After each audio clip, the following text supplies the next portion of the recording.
Kuki minai macha AI sizinaraga aigi khongrau thokpa semaga maitai macha share tawraga support tawrinene natra phajaine AI na nataba original thokpa yengero yam yeningaga haina Arambai Tengongi PRO Robin Mangang Khairakpamna phongdrokli KCP MC Progressive-na Sangai Festival boycott tawbaga loinana November gitang taraga mapan numita Kanglipak sinba thungna General Strike laukthokre Angom Rita hatpada senaba phau haiba demand tawraduna National Highway thingzilure Khawai Yaskunda nungthin pobopta nupi hatkiba numit kunga taret surabasu senaba pulisna puthokpa ngamdabada ngaknare san huranbasingna attack tawrakpada BSF personnel manga sokle Kaksing lamkhaidagi wabagai lamkhai phawbugi lambi sembidrabadi khongjang jangsingadawri Rest in peace Thauban Khetri Laikaida accident thokpadagi gari manungda saptuna laikhibi angang ama laikhidre haidi Nakalama romda Lilongi Nur Hospital gi hek manakta accident thokre Anauba sakar semnaba thaurang tawba oina BJP gi senior leader sing lakadawri Bosem gi lairik namnanaba se pusilakpagi thika munabada textbook phangdabagi phibam yorokle Rosan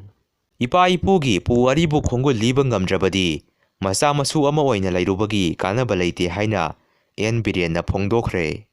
MPSC na lauba Civil Serviceman exam gi question paper da asoiba leibadagi exam cancel tawkhre nauna matam lepkhre November gi tang 12 da BJP gi organizing secretary BN Santos lakadawri Wahong radio amadi Diamond TV na thoksom sangita da lupa lising nipu tengbangkhre KCP MFN gi maikaidagi wafum khara thamakli madudi Imoinu Peace Center da bom langsinduna pokhai hanana honakiba adu G5 ki finance section gi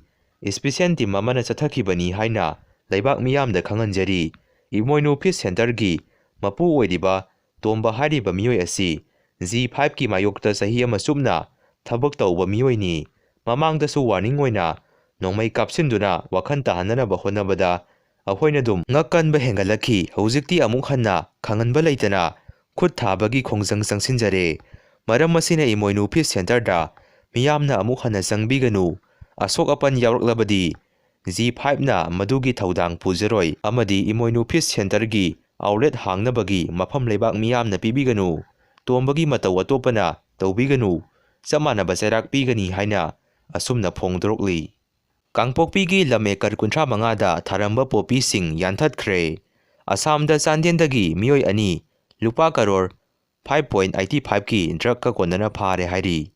Malida Indian manga kidnap tawkhre kusu ngauba singda miyot minai chathaki haiduna US na South Africa da pangthokadawriba G20 summit boycott tawgadawri Usek phanaba turenmai amadi kharungpat thaklamba haigatlang taraga taruk phagatkhre hand grenade thamlamle khabargi seda haplaga mid day meal pizaribasi Prime Minister Modi gi ikai ningai ni Rahul Gandhi